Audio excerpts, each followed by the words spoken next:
So everyone get out your wallets, please. No, my asks tonight are pretty simple, and they require your heart rather than your checkbooks. So I just want to ask everyone to do three things and to think on three things. And the first is find your passion. Second is lead with your passion. And the third is pay it forward. So first, finding your passion. For me, I found my passion at a very early age. I was 4 years old when I started taking music lessons. And at age 15, I began playing professionally. I played piano and I sang, I played French horn. And so music and arts education literally changed the course of my life.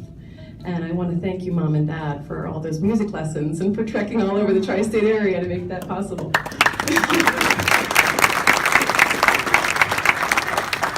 So I was incredibly lucky to have found my passion at such a young age. And then I found an organization whose mission it was to make the performing arts accessible to everyone and to provide arts education for our community and for our young people. And I fell in love all over again. So I'm truly blessed to work at State Theater, New Jersey. And I get to work hand in glove with our board and our staff and our wonderful volunteers to serve this mission. And together we reach almost 250,000 people every year. And I'm really proud of that. And everyone here from State Theater should be proud of that too. My second ask for all of you is to lead with your passion. One of the things I love about working in philanthropy, and you heard it all throughout this evening, is that we all want to make positive change in our communities. That's why we're in this. That passion is what unites us and gives us a common purpose. However, with the incredibly busy day-to-day of working in nonprofits, balancing budgets, wearing many hats, sometimes that passion is the last thing that we talk about as opposed to the first. In journalistic terms, we bury the headline. So I want to challenge all of you, whatever it was that first drew you to your nonprofit cause, whether you're a staff member, you're a board member, you're a donor, let your passion be the first thing that you share with people. Fundraising may not be an easy business, it probably never will be, but if it's constantly fueled by that genuine desire to help others, you will never run out of motivation. My third and final ask. So you found your passion, you're leading with it, now it's time to pay it forward. The business of philanthropy is all about helping people, and that needs to include the people within this profession. So I've had some incredible mentors throughout my career, and I call them my personal board of directors. And some of them are here tonight, and you know who you are, and I want to say a special thank you from the bottom of my heart. There are many people in the nonprofit sector that need mentors. Maybe they need help landing their first job as a fundraiser, or perhaps they work in your department and they need a little extra coaching. Please take the time to pay it forward. It's so easy to say, I'm too busy, sorry. But consider the ripple effect. You're going to help someone who's going to go on to have a success in a nonprofit career. That person will go on to help thousands and thousands of people through their everyday work. And hopefully, because they've learned from your example, one day they'll go on to pay it forward, and those people will go on to help thousands and thousands more people. It's a pretty amazing virtuous cycle that we can all create here just by thinking about helping other people in our sector. So in closing, I'd like to thank AFP New Jersey. I'd like to thank Andrea Cannell, James Abruzzo, and Tom Cardo for this nomination. I want to thank my family who is here tonight, and I want to thank my extended family, my State Theater family who's here with us. I really appreciate all your support, and thank you.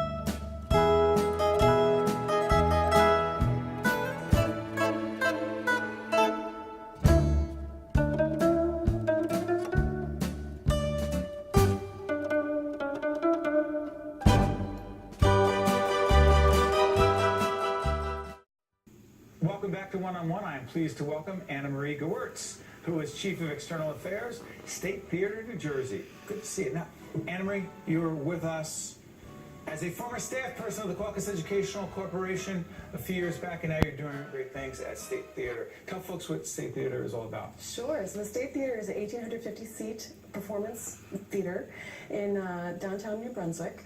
We have all different kinds of performances, everything from Broadway, classical, comedy, rock, pop, family shows, variety. So there's something for everyone. So interesting. Again, because you know our operation as a not-for-profit television production company, and you've been in the development, external affairs, fundraising operation, and you love the arts. You're an artist yourself, and I've had the pleasure of being able to listen to you play the piano. You're exceptional in that regard. You love the arts, always have? I always have, yeah. I was very lucky. I had music lessons from a very young age. When I was 4, I started taking piano lessons, and later I took French horn, and I took voice lessons later on. So my parents felt like arts needed to be part of our education, and we were really fortunate.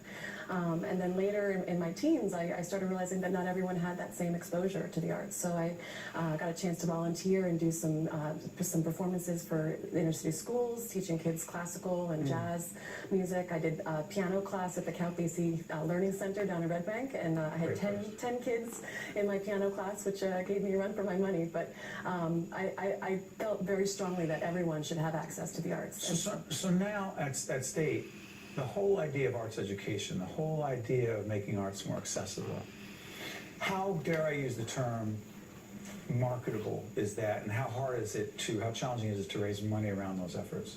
Well, it's a great question.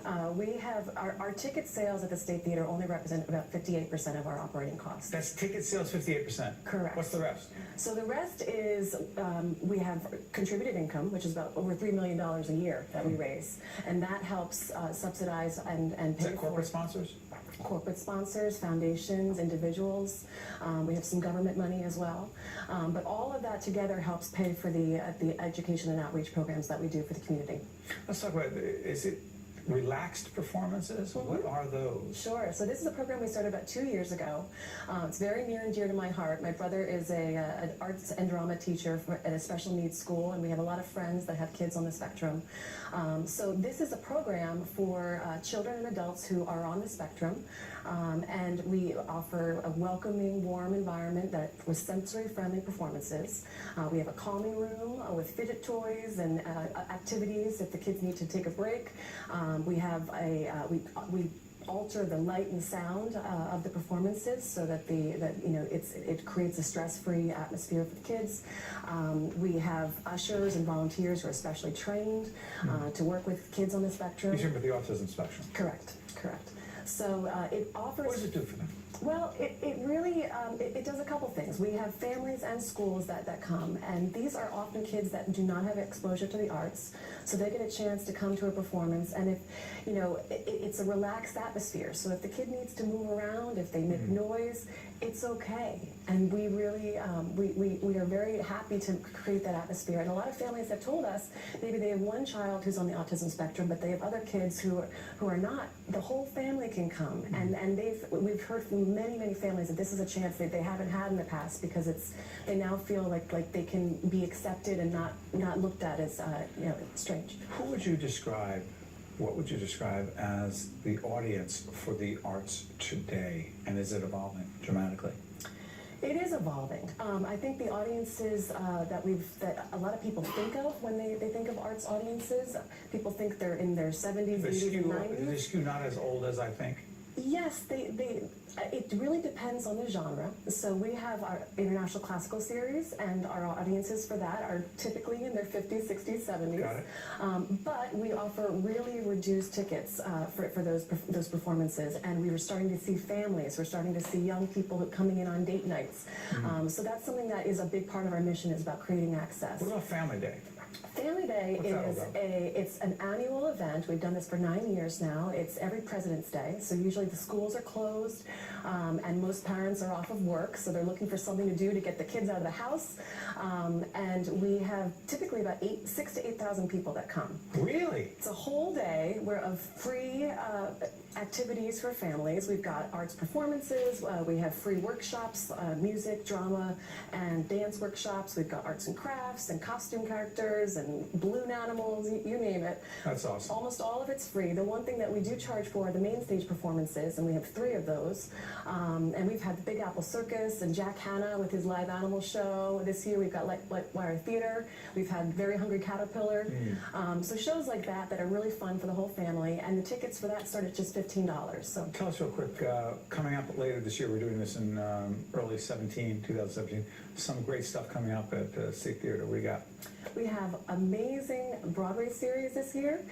We've really been expanding our Broadway. So we had Dirty Dancing and Elf the musical, and upcoming we have Pippin, our Tony Award production, Tony Award winning production of Pippin, and then the 20th anniversary tour of Rent is coming through. Is it the 20th anniversary? Yes, it is.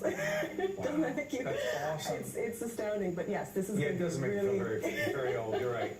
Wow. So, and then we also have Hedwig and the Angry Inch, and then Annie, the musical. So the Broadway classics at State Theater of New Jersey, not of State Theater New Jersey, and beautiful downtown New Brunswick, New Jersey. You've done well, and I want to thank you for contributing to the arts in this state by helping to raise money and awareness and sending the message of marketing and branding. It's great stuff. We appreciate everything you're doing. Well done. Okay. Thank you. Stay right there. We'll be right back right after this.